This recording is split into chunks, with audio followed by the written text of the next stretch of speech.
Oven on করে কড়াটা তাঁতিয়ে নিয়েছি। এরপরে দিয়ে দেব সরষের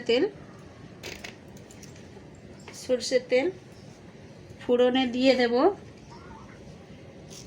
জিরে, তারপর দিয়ে দেব বেটে রাখা পেঁয়াজ বাটা,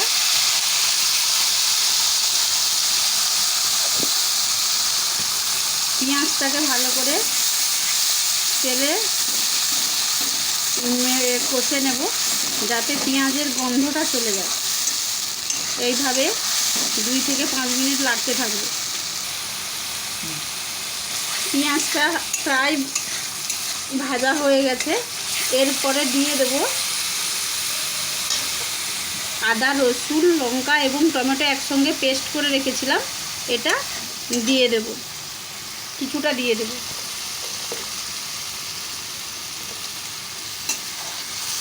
পুরো সম্পূর্ণ ঘরোয়া পদ্ধতিতে করছি, তো একবার বলবো বানিয়ে দেখবে, আশা করি ভালো লাগবে।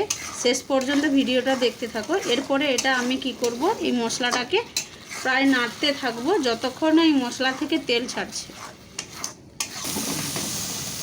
প্রায় হালকা টু মিডিয়াম আছে প্রায় ভেজে নিয়েছি। তো দেখো অনেকটা প্রায় ভাজা হয়ে গেছে। এরপরে এর সাথে অ্যাড করব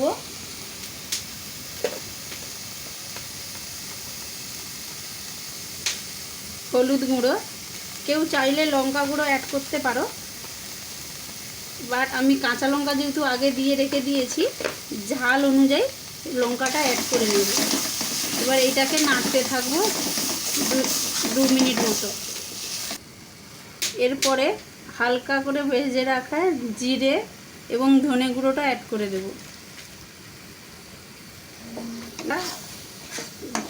আঁচটা কিন্তু হালকা রাখতে হবে, দিয়ে এটাকে নেড়ে নিতে হবে।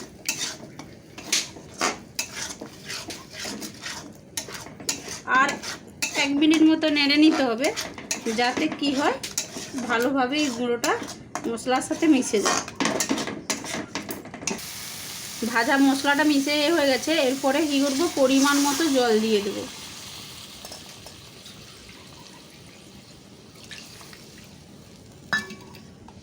এবার পরিমাণ মতো জল দিয়ে এটাকে মিনিমাম 5 মিনিট ধরে ফুটিয়ে নেব। এই তো এটা ঝোলটা ফুটে উঠেছে। এরপরে ভেজে রাখা বোয়াল মাছগুলো দিয়ে দেব, দিয়ে আরও 5 মিনিট ধরে ফুটিয়ে নেব।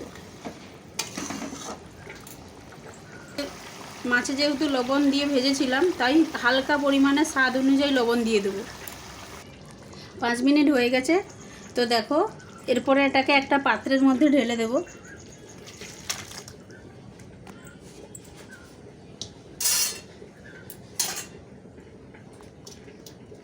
আমাদের ঝাল বাটনা কমপ্লিট হয়ে গেছে। দেখো কত সুন্দর গ্রেভি হয়েছে। তো বন্ধুরা একবার ট্রাই করে দেখবে, ঘরোয়াভাবে করেছি, তো ট্রাই করে দেখবে, আশা করি সবার ভালো লাগবে। তো কারা কারা বোয়াল মাছ খেয়েছো বা কারাদের বোয়াল মাছ খুব ভালো লাগে কমেন্টে জানাবে।